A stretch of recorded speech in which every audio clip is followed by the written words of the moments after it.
কবি আনোয়ারুল হকের একটি কবিতা অনামিকা।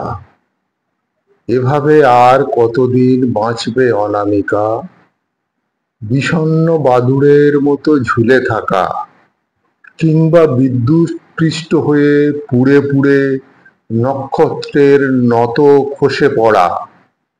পিঁপড়ের মরীচিকা জনপদে এভাবে নয়, তবে এসো বারুদের কারবারিদের সাথে কোনো সন্ধি নয়, বন্দি করি এসো দুহাত মেলে ধরি দূষণ মুক্ত রক্তিম দীঘল আকাশ, অথবা এসো ধরি লাঙলে আঙুলের আকণ্ঠ চাপ।